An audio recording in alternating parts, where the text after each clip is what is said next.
doing it? Is it all even worth it? My keep on going, my keep on being there, my keep on being committed, my keep on pressing my way. Is it worth it? Lord, I need to know, is this really worth it?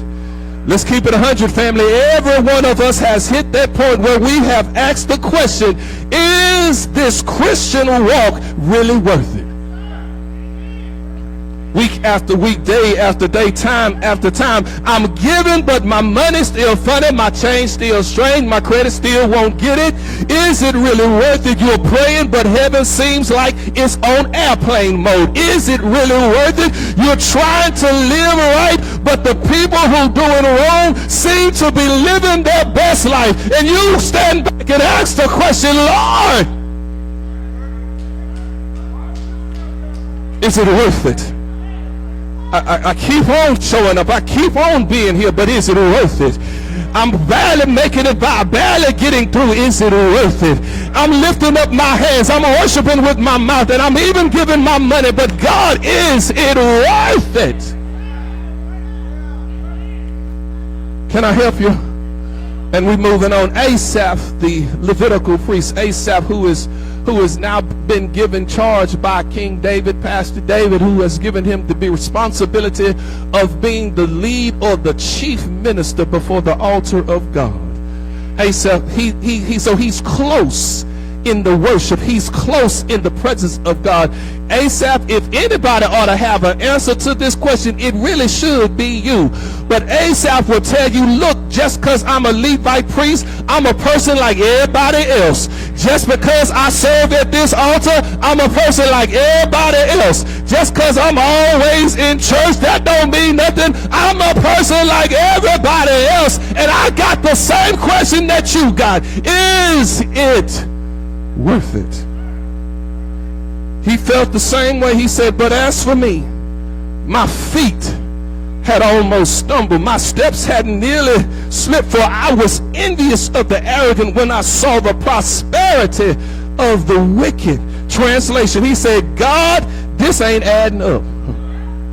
I'm trying to live holy, but the people out here wilding or getting promotions. I'm trying to live holy. They driving nice. I'm trying to live hostly. They posting vacation pics while I'm here struggling. God, is it worth it? I hear you. I feel it. Trust me. They living their best life and you living the life. Somebody here knows exactly what I'm talking about. You started. Is following Jesus really worth it? Because after all, first you got to know and understand this, that the struggle is serious. The struggle is serious. The struggle is real for all of us. Nobody gets exempted. Nobody gets a time off. Nobody gets a hall pass from struggle. Nobody gets to get away without struggling, especially in this Christian life. Asaph admits, my feet almost slipped because of what I was looking at. I almost lost where I was walking at because what I was watching at.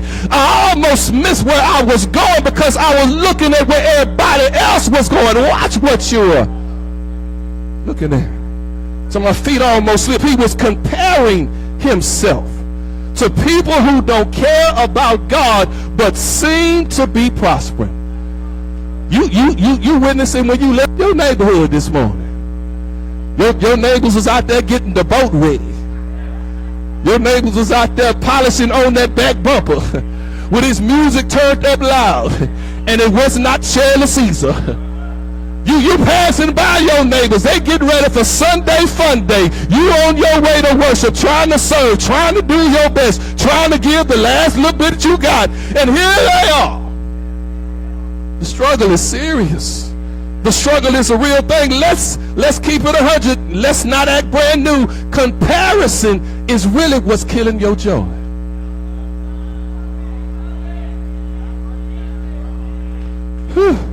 You're too busy looking at what somebody else is, what they have, where they live, who they with, and it's killing stealing your joy because you think that you ought to have at least what they have, if not more than what they have. And so by comparison, you seem to come up woefully short.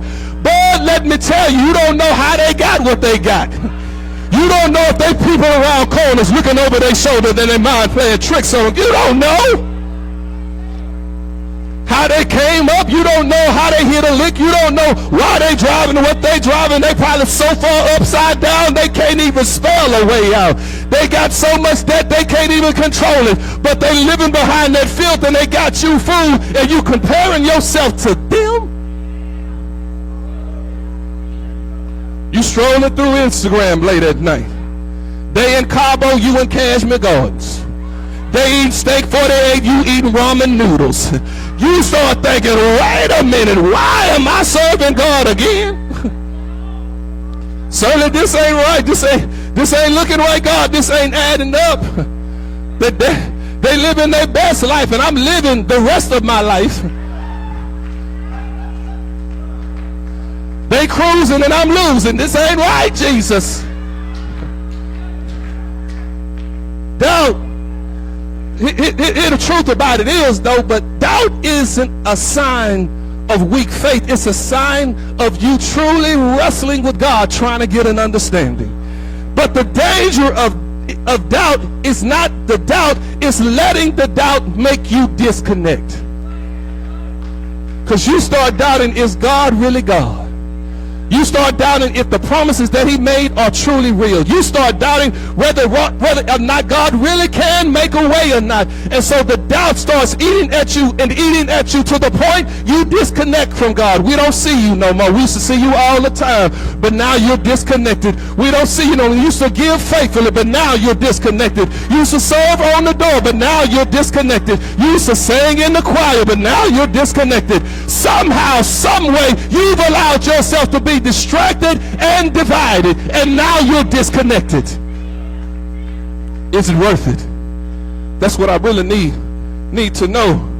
Here it is. That's the moment when you're like, I'm trying, but what's the point? I keep showing up, but what's the point? I keep pushing and trying to press, but what's the point? Nobody else seems to be interested. Don't nobody else care. They can take it or leave it. Apathy, indifferent, don't care one way or the other. What's the point? The people you've warned about that life, they're still living that same old life, and it looks like they're winning that life. There you are with your good Christian self, trying to give them guidance, trying to give them direction. And the more you give to them, to look like the more they get. And you giving it all away. Ain't nothing coming back in return. You ain't getting no encouragement from nobody, but you giving it all away. You ain't getting no joy from nobody, but you giving it all away. You ain't getting no word from nobody, but you giving it all away. And you have to ask yourself, is it worth it, God? You're trying to stay celibate, but your friends are posting couple pics, couple goals, and you looking like, where's mine? Comparing and competing will never get you the crown, though. All it's going to get you is a carbon copy. I get it. Jesus, by now, I thought that by now I'd been farther along than this. I thought that by now, God, I would have seen some results. I feel you. It's just like you've been going to the gym, putting in all this work, sweating buckets, but you never see any of those results in the mirror. Why am I doing all of this? Why am I doing all this exercise? Why am I doing all this running if I'm not seeing the results? But watch this. The psalm does not end at verse 13. Woo, good God Almighty. It's going to get gooder. I pray that it gets better for it gets worse. And the psalmist will indeed make a turn, but before he goes there, he starts going down this list of as to why, God, their lives seemingly don't have any pain. God, their lives seemingly doesn't have any struggle. God, they seem to get away with everything. They seem to overcome all kind of obstacles. God, what is going on? I'm here catching all kind of hell, and my haters look like they living in heaven. This doesn't seem fair, God. This doesn't seem right. But then, here's the third one, if you're taking notes. Here it is. Faith feels like it's futile. Why do you say that? Here's what Asaph says. Surely in vain I have kept my heart pure. I've been doing all this righteous stuff and living all of this way, but it's seemingly all for nothing. It seemingly all is not helping me at all get by. It seemingly all results in purely futility. It's all for nothing. It's all vanity. It sounds somewhat like Ecclesiastes, but Ecclesiastes is saying that the world is vanity. That all that's out there is vanity. There's nothing out there that adds up. But in God's economy, Asaph, I need you to take another look at what's truly going on. And Asaph, in the third point here, he says there's a change coming. There's a difference coming. Here it is. It's the turning point. I'm not talking about OST. I know. Some of y'all, you'll get it later. Asa says, when I tried to understand all of this, it troubled me deeply till I entered the sanctuary of God. And then, that's when I understood. Woo! Good God Almighty, y'all didn't pick it up like I needed y'all to.